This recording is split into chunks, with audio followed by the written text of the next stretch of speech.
이 시간 함께 하나님의 말씀 같이 여시겠습니다. 오늘 우리에게 주시는 말씀은 에베소서 2장 1절에서 10절까지의 말씀입니다. 제가 가진 성경으로는 신약 311면에 있습니다. 에베소서 2장 1절에서 10절까지의 말씀. 그는 허물과 죄로 죽었던 너희를 살리셨도다. 그때 너희는 그 가운데서 행하여 이 세상 풍조를 따르고 공중의 권세 잡은 자를 따랐으니 곧 지금 불순종의 아들들 가운데서 역사하는 영이라. 전에는 우리도 다 그 가운데서 우리 육체의 욕심을 따라 지내며 육체와 마음에 원하는 것을 하여 다른 이들과 같이 본질상 진노의 자녀이었더니 긍휼이 풍성하신 하나님이 우리를 사랑하신 그 큰 사랑을 인하여 허물로 죽은 우리를 그리스도와 함께 살리셨고 너희는 은혜로 구원을 받은 것이라. 또 함께 일으키사 그리스도 예수 안에서 함께 하늘에 앉히시니 이는 그리스도 예수 안에서 우리에게 자비하심으로써 그 은혜의 지극히 풍성함을 오는 여러 세대에 나타내려 하심이라. 너희는 그 은혜에 의하여 믿음으로 말미암아 구원을 받았으니 이것은 너희에게서 난 것이 아니요 하나님의 선물이라. 행위에서 난 것이 아니니 이는 누구든지 자랑하지 못하게 함이라. 우리는 그가 만드신 바라 그리스도 예수 안에서 선한 일을 위하여 지으심을 받은 자니 이 일은 하나님이 전에 예비하사 우리로 그 가운데서 행하게 하려 하심이라. 아멘. 자, 카이스트 대학 교수님께서 칼럼을 올렸는데 스크랜드 대학에서 조사한 결과를 참고해서 본인께서 칼럼을 올리셨습니다. 사람들이 왜 새해 결심을 오래 갖지 못하는가, 금방 결심하고선 유지를 못하나 이렇게 조사를 해보니까요 77%의 사람들이 새해 결심을 일주일도 못 지켰다는 겁니다. 그리고 20%만의 사람들이 그 결심을 2년을 지켰다라고 얘기를 합니다. 자, 그럼 20%의 사람들이 어떤 게 있었기 때문에 그럴까? 그렇게 봤더니요 그들의 마음 안에 메멘토 모리가 있었다라는 거죠. 메멘토 모리는 라틴어로 너는 반드시 죽는다는 걸 기억하라, 이런 의미입니다. 그러니까 로마의 장군이 이렇게 개선 장군처럼 딱 올 때요 많은 주위에 있는 사람들이 메멘토 모리, 메멘토 모리 외친 거예요. 이게 무슨 얘기겠습니까? 겸손해라, 너도 언젠가는 죽는다. 이걸 외침으로 인해서 그들이 경각심을 갖게 하고 서로에게 그런 생각들을 하게 했다는 것이죠. 요즘은 이 메멘토 모리만 있으면 된다고 얘기하지 않죠. 뭐도 같이 있어야 된다고 얘기하냐면 카르페 디엠, 그러니까 현실의 삶, 오늘 주어진 삶을 열심히 의미 있게 살아라. 하지만 너는 죽는다. 이거 같이 있어야 된다고 얘기합니다. 여하튼 죽음을 생각하는 힘을 가지고 사람들이 살아가게 될 때 어떤 새해 결심을 유지해 갈 수 있었다, 이렇게 말하고 있는데, 자, 그렇다면 세상 사람들은 이런 힘으로 살아간다면, 이런 힘 때문에 그 사람이 변화된다면 예수 믿는 사람들은 어떤 힘으로 변화되고 바뀌어질까? 오늘 말씀에서 그 얘기를 하고 있다는 것이죠. 그게 뭐냐면 구원에 대한 영적인 지식 때문이라고 말하고 있습니다. 생소하신가요? 구원에 대한 영적 지식. 그런데 우리는 이미 알고 있습니다. 우리가 크고 작게 우리 예수 믿으면 하나님의 자녀가 되고 성령께서 내 안에 계시고 뭐 이런 얘기들이 있잖아요. 이게 다 구원의 지식이에요. 여러분이 신학교 간 적이 없으신 분도요, 여러분 이미 신학을 하고 계신 거예요. 성경에 있는 내용들을 잘 정리해서 여러분이 이해하고 계시잖아요. 그게 구원의 지식입니다. 그런데 칼빈은 이런 얘기를 하고 있어요. 기독교 강요에서 두 가지 지식이 있다. 그리고 이 두 가지 지식이 서로 뭔가 엎치락 뒤치락 하면서 우리의 신앙이 성장해 간다. 첫 번째 우리가 가져야 될 지식이 하나님에 대한 지식이라는 거죠. 또 하나는 자기 자신에 대한 지식, 이렇게 말합니다. 그러니까 자기 자신을 알려면 하나님을 만나야 돼요. 창조주 하나님을. 그리고 창조주 하나님을 만나면 자기 자신을 알게 되거든요. 자기 자신을 알게 되면 더더욱더 하나님 앞에 나가야 된다는 걸 알게 되는 것이죠. 그러니까 서로가 엎치락 뒤치락 하면서 이게 그 사람이 신앙을 성장한다. 그게 다른 말로는 구원의 지식이라고 말할 수 있는 것입니다. 오늘 본문 말씀을 얘기하기 전에 1장부터 좀 어떤 얘기로 흘러왔는지 제가 소개해 드릴게요. 여러분이 앞으로도 큐티를 하시든 어떤 성경을 보실 때 딱 부분만 보지 마시고 그 내용이 나왔던 전후 맥락을 살피는 것을 계속해 가시길 바랍니다. 본문 말씀 앞부분에 보면은 하나님은 우리에게 이렇게 얘기하셨어요. 신령한 복을 주셨다. 복 자체가 그냥 복이 아니라 신령한 복이잖아요. 그러니까 우리가 거룩함으로 살아가게 될 때 누리게 되고 얻게 되는 복이죠. 그게 뭐냐면 우리에게 복을 주신 이유는 하나님을 찬양하는 자로 우리를 세워주셨다. 그러니까 찬양한다는 건 찬양팀만 얘기하는 게 아니라 성경에 나와 있는 찬양은 바로 할렐은 하나님을 하나님답게 인정하는 것. 그게 바로 찬양입니다. 그러니까 꼭 반주로만이 아니라 악기로만이 아니라 하나님을 하나님답게 인정하고 살아가는 것도 찬양이죠. 여러분이 있는 곳에서, 직장에서, 가정에서 그렇게 그리스도인답게 살아가는 게 여러분이 찬양하는 자로 살아가시는 것입니다. 그리고 그렇게 우리를 불러주셨다. 근데 이렇게 불러주셨지만 우리가 기업의 보증이 되신 성령께서 강하게 역사하시는 사람에게 그 일이 이루어진다는 거죠. 성령께 순종하는 사람. 그런 얘기를 하고 있어요. 성령께서 자신 안에 역사하시도록 하기 위해서 해야 될 게 기도예요. 사도행전 강의하고 있지만 사도행전에 보면 오순절날 마가의 다락방에 사람들이 성령을 받았을 때 그들이 뭘 하고 있었냐면 기도하고 있었어요.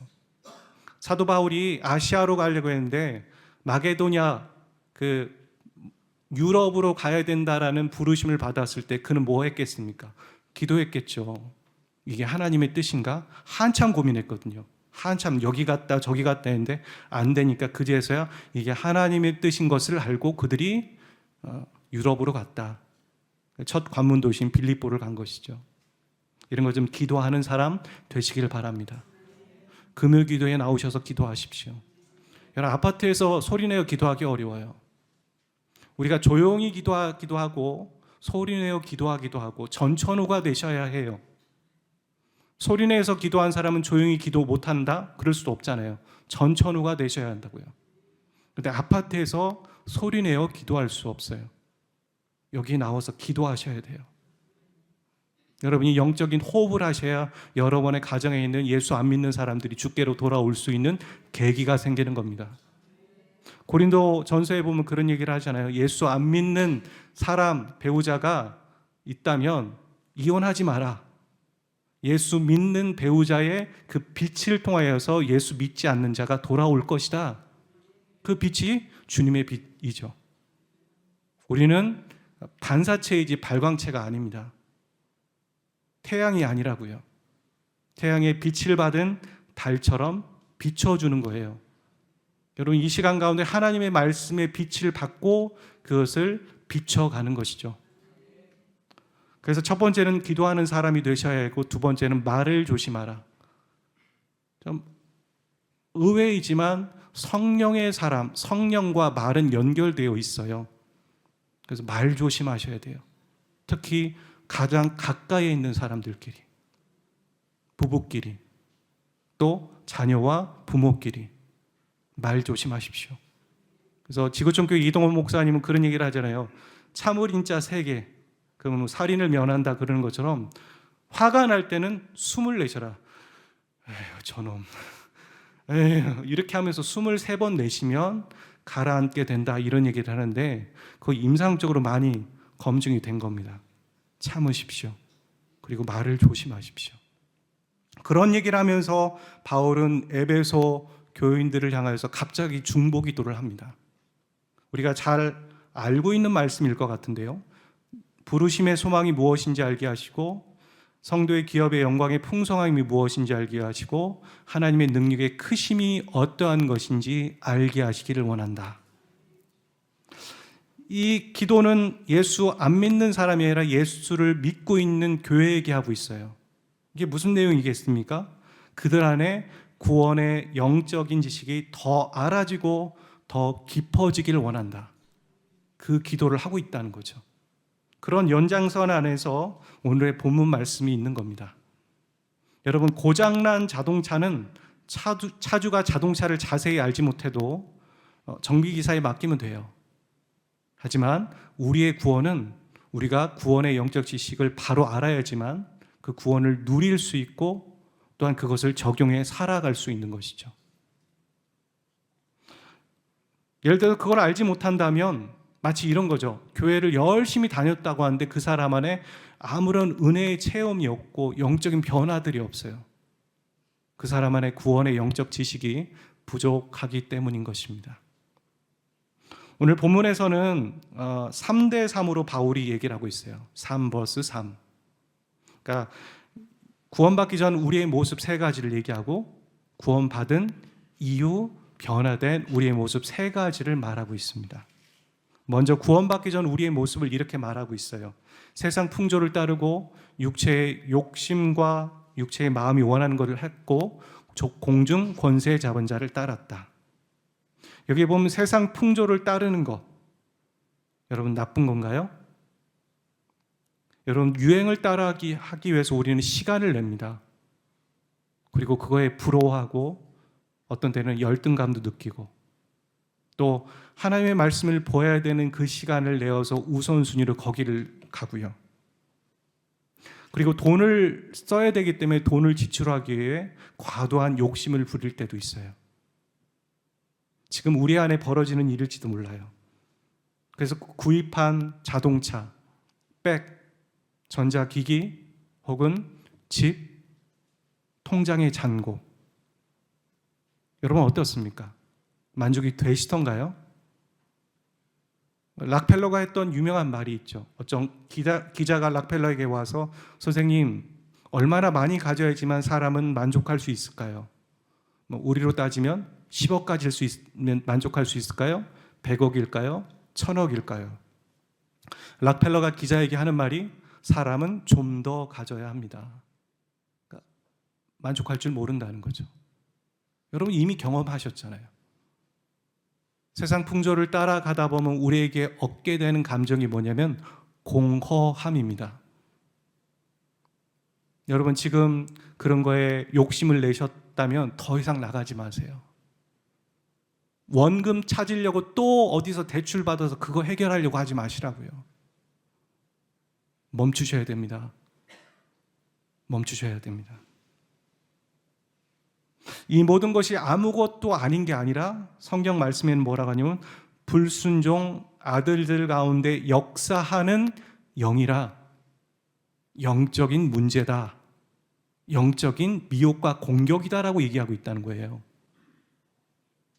많은 똑똑한 사람들이 왜 이단에 빠질까요? 똑똑한 사람이 왜 이단에 빠지지? 박사들이 왜 이단에 빠지지? 왜냐하면요, 이단에 빠지는 문제는 지식이 많아서 적어서가 아니에요. 그거 영적인 문제거든요. 영적인 문제예요.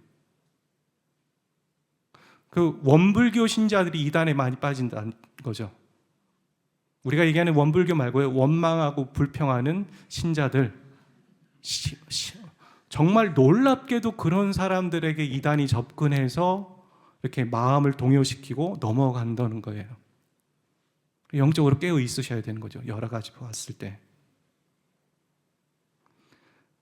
그렇게 불순종 아들의 모습, 그것을 또 다른 말로 얘기하면 뭐라고 얘기했냐면 그것이 바로 사단의 자녀였다라고 성경은 말하고 있어요. 오늘 본문에서.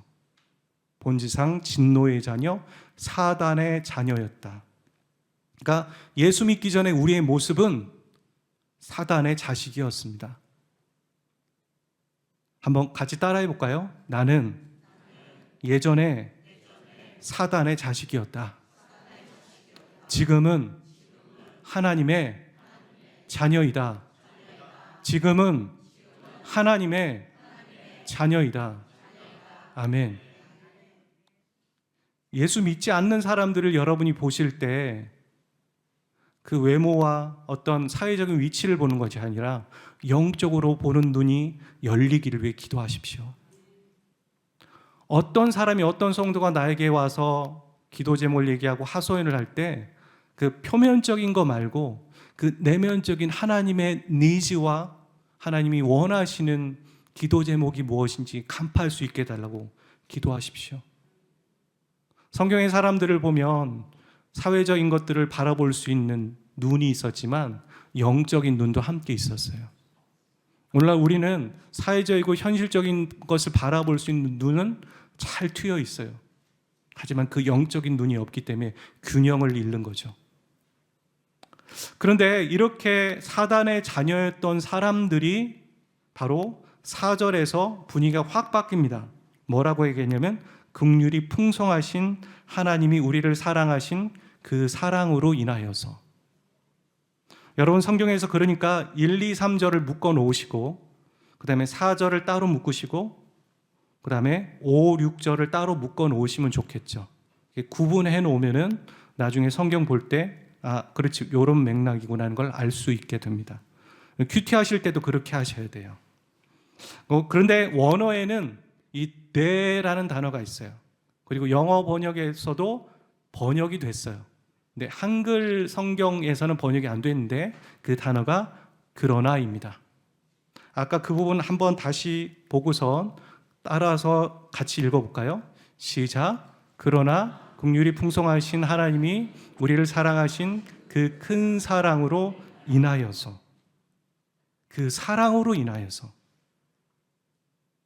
그 사랑으로 인하여서 우리가 하나님의 자녀가 됐고 어떤 변화가 일어났다. 그러니까 오늘 본문에서 저 4절을 빼면은 전혀 이해가 안 됩니다. 왜냐하면 사단의 자녀였다라는 얘기를 1절부터 3절까지 쭉 얘기하다가 갑자기 바뀌었다. 아니 어떻게 해서? 무엇 때문에? 이런 얘기가 되죠. 그 원인이 바로 하나님의 그 사랑으로 인하여서.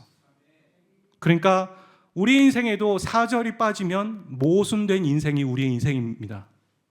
예수가 빠지면, 하나님의 사랑이 빠지면 모순된 인생입니다. 성도가 하나님의 사랑에서 멀어지면 날카로워져요. 그것보다 날카로운 사람이 없습니다. 왜냐하면 은혜가 없으니까요. 은혜를 이미 경험한 사람인데 은혜가 없으니까 더 날카로워지고 주위 사람들을 공격하게 되는 겁니다. 여러분의 입술이, 여러분의 마음이 날카로워졌다면 은혜가 떨어졌구나. 자동차에 기름 떨어지듯 주유소 가는 것처럼 은혜를 구해야 되는 거구나. 그거 아시면 되는 것입니다. 이 하나님의 사랑으로 인해서 저 여러분에게 세 가지의 변화가 일어났다는 것이죠. 여러분, 사람이 사람을 사랑해도 변화가 일어납니다. 부모가 자녀를 사랑하면 자녀가 변합니다. 저희가 그랬어요. 저희 자녀가 5살 땐가, 제가 첫째가 지금 고3이고 둘째가 중3인데 첫째 아이가 좀 뭐가 문제가 있는 것 같아요.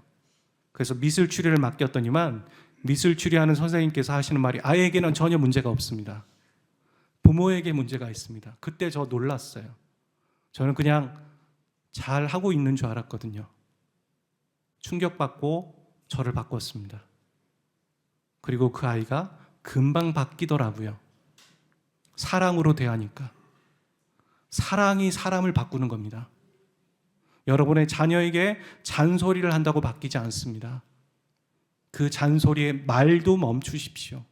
그것도 언어잖아요. 성령의 사람은 말을 조심하셔야 됩니다. 그렇게 사랑으로 사람이 바뀌는 것처럼, 그렇다면 하나님의 사랑은 어떻겠습니까?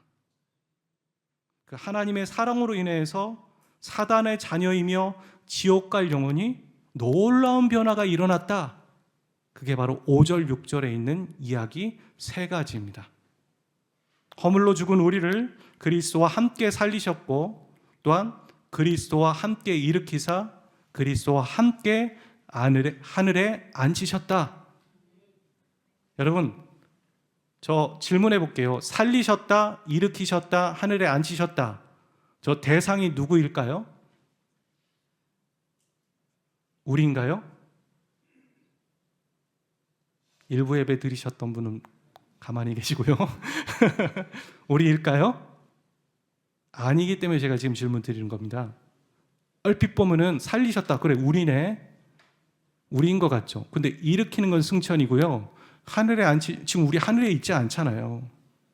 우리 아니에요. 그럼 이런 얘기예요. 자, 1절부터 가볼게요. 우리가 예전에는 사단의 자녀였다. 근데 그 하나님의 사랑으로 인하여서 예수님이 하늘에 올라가셨다. 살아나셔서. 이게 무슨 얘기죠? 갑자기 이렇게 얘기가 나오는 거죠. 내 얘기했다가 갑자기 예수님 얘기로 넘어가 버린 거예요. 근데 저 본문에서 중요한 단어가 바로 함께입니다. 함께. 그러니까 지금 무슨 얘기를 하고 있는 거냐면 내가 예수 그리스도를 믿을 때 하나님께서 나와 예수님을 접착제에 붙이시듯 딱 붙였다라는 말이에요. 동일시 시켜버렸다라는 것이죠. 동일시. 그래서 이게 바로 구원의 가장 핵심적인 내용이고 신비로운 사건이에요. 세상에 얼마나 일란성 쌍둥이가 많겠습니까? 비슷한 사람이 얼마나 많겠습니까? 닮은 사람은 있는데 똑같은 사람은 한 명도 없어요. 그런데 하나님이 우리를 예수님과 동일시해 버리셨다는 거예요. 이걸 로마서에서는 접붙였다 이렇게 표현하고요. 그래서 하나님이 예수님에게 행하신 모든 일이 우리의 일이 되게 하셨다. 이 말이 바로 5절, 6절입니다. 믿으십니까? 그러니까 예수님이 죄로 인해서 십자가에 죽으신 것이 내가 죽어야 될 것인데 대신 죽었고, 또 죄로 죽고 부활하신 것이 바로 내가 다시 부활한 것이 되었고, 그리고 예수님이 하늘 보좌에 앉으신 것처럼 나도 부활해서 하늘나라에 갈 것이다. 이 말을 선포하고 있는 거예요. 무엇 때문에요?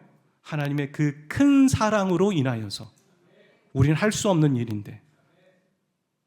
그러니까 우리 신앙에서 예수님 빼놓고 잊고 사는 신앙은 진짜 아닙니다. 예수님을 기억하고 예수님으로 살아가는 신앙이 진짜 신앙입니다. 저희 영적 스승께서 이렇게 가르쳐 주셨어요. 예수님 없는 성도는 성도 아니고, 예수님 없는 목사는 목사 아니며, 예수님 없는 설교는 설교 아니고, 예수님 없는 교회는 교회 아니다. 아멘. 저와 줌으로 성경 공부를 하는 부부가 있습니다. 제가 고등부 때 가르쳤던 제자인데 커가지고, 제가 그만큼 나이가 먹었다는 거겠죠. 커가지고 결혼을 했어요. 남편이 예수님을 안 믿는 사람인데 주례는 아니고 결혼 예배 학교를 해달라고 하더라고요. 그래서 아무리 생각해봐도 결혼 예배 학교는 아닌 것 같다. 그 결혼식에 주례는 없었거든요. 기도만 있었고, 기도를 부탁하면서 결혼 예배 학교를 해달라고 하더라고요. 결혼 예배 학교는 아닌 것 같다. 왜냐하면 남편이 예수를 안 믿고 있는데. 그래서 결혼식 끝나고 우리 새 가족반 성경 공부하면서 복음을 듣자, 복음을 전했습니다. 그리고 남편이 예수 그리스도를 믿었고요. 그리고 지금 결혼한 지 한 6개월, 7개월 된 것 같은데, 자매가 직업이 그래서 해외에 있고, 형제는 저기 인제 쪽 강원도에 있고, 또 저는 대전에 있고, 그래서 매주마다 줌으로 성경 공부를 합니다. 오늘도 이제 끝나고 돌아가서 그 부부와 함께 줌을 성경 공부를 할 건데요. 그 중에 한 명이 이런 얘기를 했어요. 저는 성경에서 말하는 것을 번번이 지키지 못합니다. 이스라엘 백성이 광야에서 멸망했다고 했는데 저도 결국 그렇게 될 것 같습니다. 그렇게 진지하게 한 친구가 말을 했습니다. 그래서 제가 그 사람에게 이렇게 말했어요. 이스라엘 백성들이 실패한 것은 무엇을 하지 못해서가 아니라 그들이 하나님의 은혜와 사랑을 잊었기 때문입니다. 그러니까 투두의 문제가 아니라 투비의 문제였습니다. 그렇게 말했습니다. 여러분, 구원을 경험한 자가 천국에 들어가지 못하고 실패한다면, 믿음의 파선을 당한다면 그것은 무엇을 하지 않아서가 아닙니다. 내가 어떤 상태일 때 구원을 받았는지 그 하나님의 사랑, 그것을 잊었기 때문에 그가 믿음의 파선을 하는 겁니다. 우리가 그리스도인이라고 하면서 좀 전에 말한 본질상 진노의 자녀의 모습들을 여전히 하고 있는 게 있을 거예요. 칭의는 받았지만 죄성을 갖고 있거든요. 그러면서 우리 안에 계속 자책감이 들고 정죄감이 들겠죠. 그게 주님이 원하시는 감정과 마음이 아니에요. 죄를 지으면 우리는 우리가 무엇을 하고 있는지가 자꾸 보이잖아요. 주님이 우리에게 주고자 하시는 마음은 하나님이 너에게 무엇을 하셨는지를 보기를 원하세요. 예배가 그렇잖아요. 하나님 찬양하면서 나만 바라봤던 사람이 예배의 자리에 오면서 하나님이 그런 일을 하셨지. 하나님이 나에게 이런 일을 하셨지. 십자가를 생각하고 예수님을 생각할 수밖에 없게 되잖아요. 하나님 우리에게 그것을 생각나기를 원하시는 것이죠. 그러니까 우리가 챙겨야 될 것은 하나님이 나를 처음 만나 주셨을 때의 그 감격과 감사로 돌아가는 것입니다. 첫사랑을 회복하는 거예요. 여러분, 첫사랑 때를 기억하세요? 하나님 처음 나를 만나 주셨을 때, 운전할 때, 예배 드릴 때, 그때가 언제죠? 그때 여러분이 하나님께 보이셨던 모습들 있으셨을 거 아니에요. 지금의 내 모습은 어떤가요? 딱딱하고 냉랭하고 고집스럽고 그렇진 않나요? 아니면 그 전보다 더 그 믿음을 잘 유지해서 뜨거우신가요?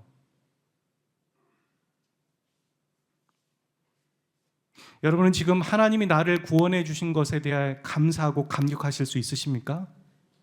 십자가만 생각하면 예배 자리에 처음 왔을 때, 오늘 왔을 때 하나님 저를 구원해 주셔서 감사해요. 제가 여기 있을 수 있는 사람이 아닌데 그런 감격과 고백이 있으세요? 오늘 말씀은 그것을 얘기하는 겁니다. 3대3, 내가 예전에 이랬는데 우리가 이렇게 변했어, 이 말을 하고 싶은 게 아니라요, 그 4절 한 구절, 그 하나님의 사랑으로 인해서예요. 그것 때문에 우리가 바뀐 거예요. 그것 때문에 오늘 우리가 여기에 앉아 있는 거고요, 그것 때문에 우리가 예배 드리고 있고, 그것을 전하기 위해서 우리가 모여 있는 거예요. 그리고 그것을 전하기 위해 우리가 힘을 얻고 세상에 나가려고 하는 거예요. 살아보려고 하는 거고요. 그래서 1장에서 그러잖아요. 하나님을 찬송하는 자로 너희들을 부르셨다. 1장을 나중에 한번 찾아보세요. 3번이나 얘기합니다. 왜 3번인 줄 아세요? 성부 하나님께서, 성자 예수님께서, 성령 하나님께서 우리의 구원에 역사하신 거예요. 그래서 우리가 하나님을 찬송하는 자로 우리를 부르시게 하신 거예요. 그래서 3번이에요. 요한계시록 2장에 보면은 소아시아 7교회가 나옵니다. 그리고 첫 번째 나오는 게 에베소 교회예요. 이 교회는 외부의 거짓 선지자가 내부에 들어왔을 때 그것을 분별할 수 있는 정도의 능력을 갖고 있었어요. 그러니까 시스템이 갖춰져 있었다는 거죠. 규모가 있었고요. 그리고 사람들로 볼 때 칭찬받을 만한 그런 규모가 있는 교회였습니다. 그런데 주님의 눈에는 책망할 것이 하나 있었어요. 그게 뭐냐면 하나님에 대한 첫사랑을 버렸다라는 거예요. 잊은 것도 아니에요. 다른 것과 맞바꾼 거예요.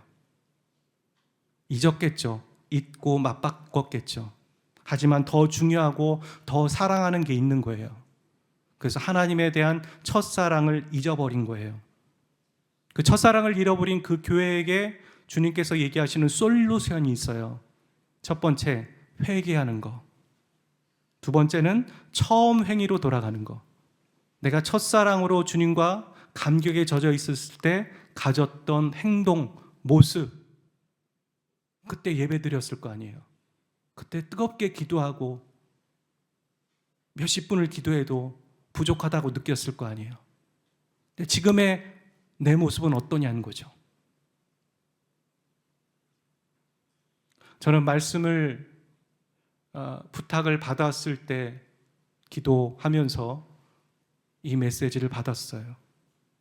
첫사랑의 회복, 처음 사랑의 회복, 그것을 아주 직설적으로 전하기는 제가 어려웠어요. 그래서 우회해서 여러분에게 말씀드리는 거예요. 처음 사랑의 회복. 여러분, 우리가 천국에 갈 때, 죽을 때 가져가는 게 두 가지가 있습니다. 죽으면 아무것도 안 가져가는 것 같죠?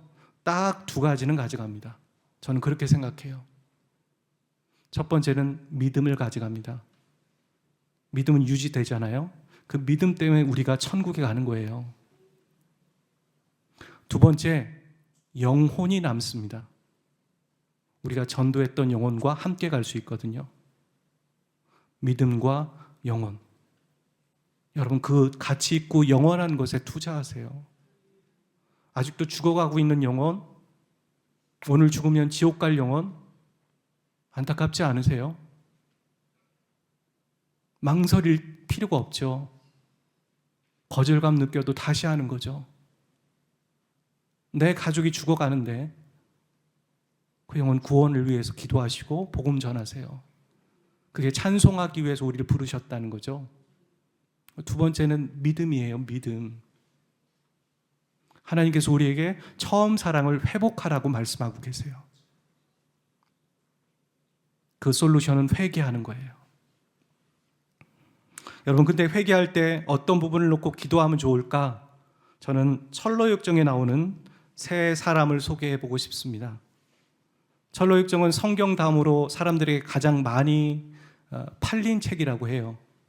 이 철로역정에 보면은 크리스천이라는 사람이 멸망의 도시에서 이제는 예수 그리스도의 십자가의 은혜를 경험하고 또 구원, 천국으로 가는 과정 가운데 여러 유혹을 경험하게 됩니다.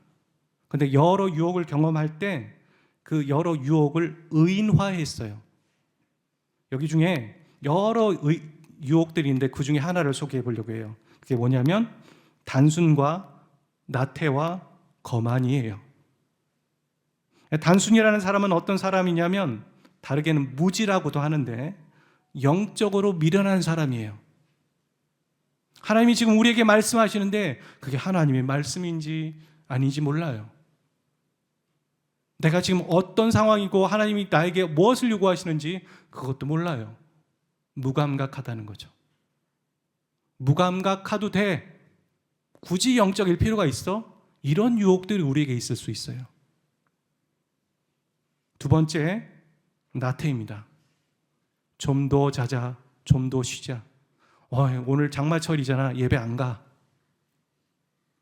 남편과 예배 오다가 싸웠어요. 돌아가는 거죠. 웃으시는 분은 유경험자세요. 이를 악물고 나오셔야 됩니다. 아담과 하와가 그렇게 하나님이 주시는 빛 가운데 나오지 못해서 실패했잖아요. 이를 악물고 나오셔야 돼요. 좀 더 쉬자, 좀 더 자자.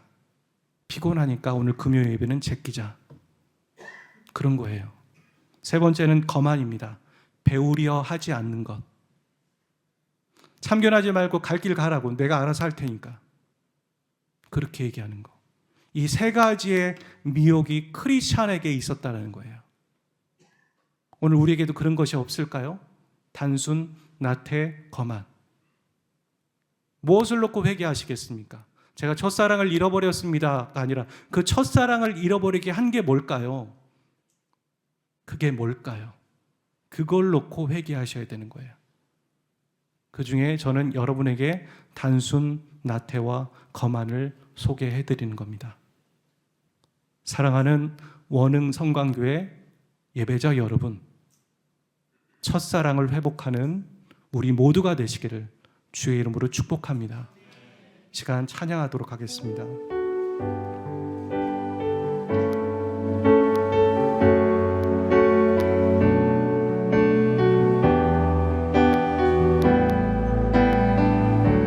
오직 주의 은혜로,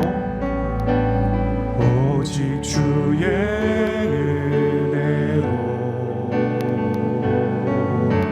지금 여기 서 있네.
들고 오직 주의 은혜로,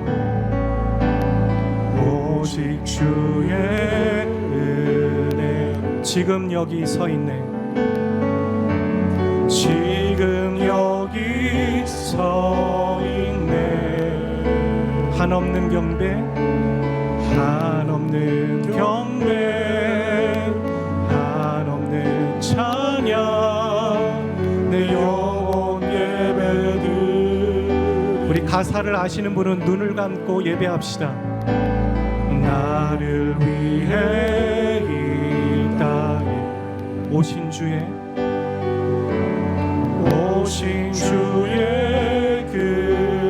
그네. 십자가 고통, 십자가 고통 이기신 주님, 그네 어찌 잊으리리. 주네 날 세우시네.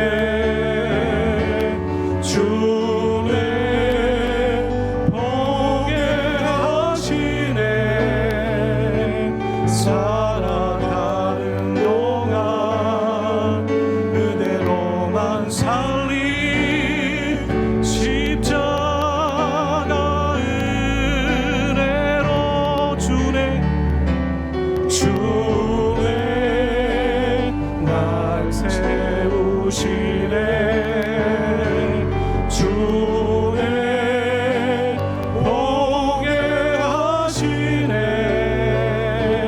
살아가는 동안 은혜로만 살리. 십자가 은혜로. 하나님, 우리가 하나님의 사랑에서 저만치 떨어져 있고 하나님의 사랑을 잊고 사는 우리의 모습을 회개합니다. 나의 나태와 나의 거만과 단순함을 주님께 회개합니다.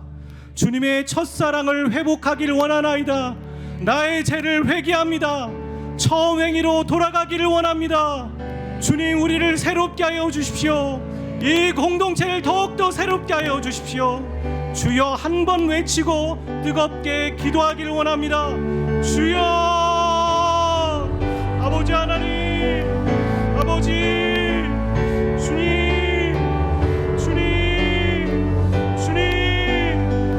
우리를 새롭게 하여 주십시오. 우리의 마음을 새롭게 하신 분은 하나님 한 분밖에 없습니다. 내 마음이 정결해지고 거룩해지기를 원하지만 하나님, 좀처럼 그렇게 되지 못합니다. 하나님, 오늘의 은혜로 끝나지 않기를 원합니다. 그 은혜가 매일매일 내 삶 가운데 넘쳐나기를 원하고, 그 은혜로 살아가기를 원하고, 십자가의 용서의 사랑을 기억하며 살아가기를 원하나이다. 우리도 하나님, 광야에 있었던 1세대와 같이 하나님의 사랑을 잊고 살아가는 자가 아니라 우리는 실패하지 않고 우리는 승리하고 우리는 그것을 이겨내는 자로 살아가기를 원하나이다. 하나님, 도와주십시오. 믿는 자 안에 계신 성령이 우리에게 깨우쳐 주시고 우리를 찔리게 하시고 우리에게 새롭게 하여 주시고 우리 안에 매일매일 새로운 마음을 허락하여 주시기를 원하나이다. 하나님, 우리에게 하나님의 마음을 새롭게 부어주십시오. 우리 가운데 사람의 생각이 아니라, 욕심의 생각이 아니라 하나님의 마음에 하나님 준비된 정한 마음들을 매일 창조하시고 하나님의 마음으로 회개하고 자각하는 심령을 매일매일 허락하시며, 우리가 어떤 죄로 하나님 앞에 나아가고 있는지, 우리가 어떤 죄로 주님께 고백하고 나아가고 있는지 주님 되돌아보게 하시옵소서. 성령님, 우리 자신을 보게 하여 주시고 성령님, 하나님의 위대하심을 바라보게 하여 주시고 하나님, 우리를 묶으시고 연합하게 하신 하나님 유아 목적을 발견해 나아갈 수 있도록 허락하여 주십시오. 십자가로 돌아가기를 원합니다. 예수님의 십자가의 은혜를 돌아가기를 원합니다. 하나님의 그 긍휼하신 은혜로, 사랑으로 우리가 돌아가기를 원하나이다. 처음 사랑을 회복하기를 원합니다. 하나님, 처음 사랑을 회복하는 형제와 자매들 되게 인도하여 주십시오. 처음 사랑으로 돌아가는 형제들 되게 하시고 가정 되게 하시고 자매 되게 하시고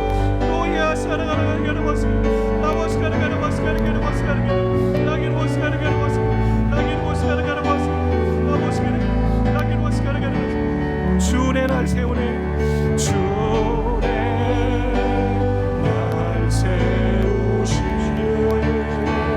하나님, 교회를 새롭게 하여 주시고 우리 한 사람 한 사람을 주옵소서. 주님 새롭게 하여 주십시오. 우리 심령을 새롭게 하여 주십시오. 우리 심령 한 사람 한 사람을 주님 새롭게 하시고 인도하여 주시옵소서.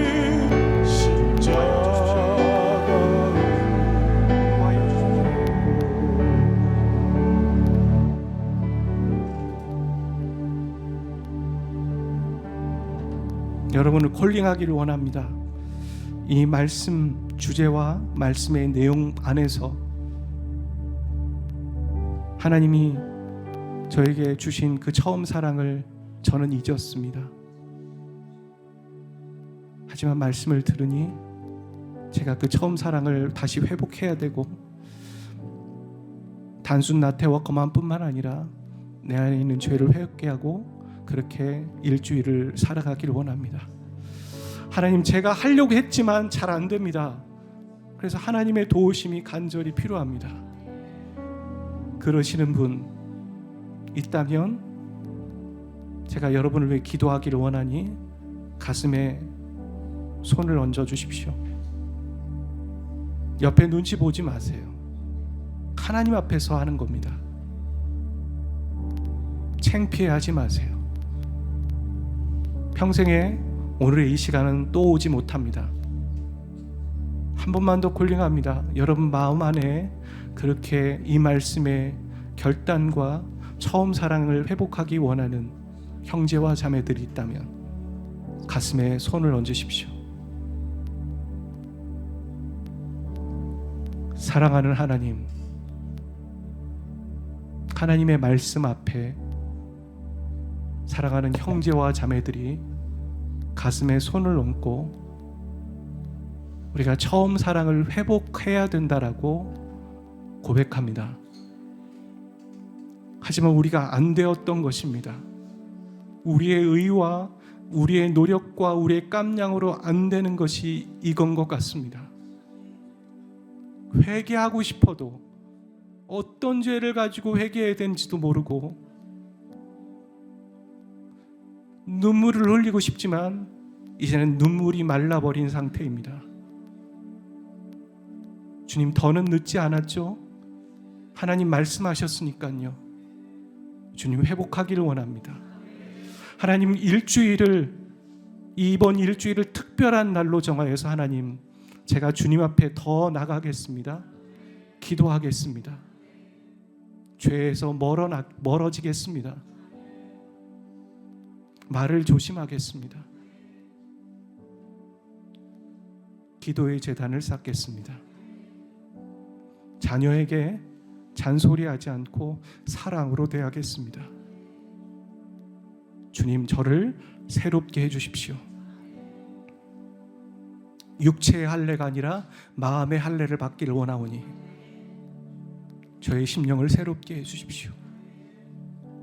우리 안에 계신 성령님, 지금 손 얹은 형제와 자매들의 마음을 만져주시고 이 말씀을 가지고 일주일을 살아갈 때 그 말씀을 어떻게 적용해야 할지, 또 어떻게 살아야 할지 기억나게 하시고 인도해 주십시오. 이 모든 말씀 우리 주 예수 그리스도의 이름으로 기도하였습니다. 아멘.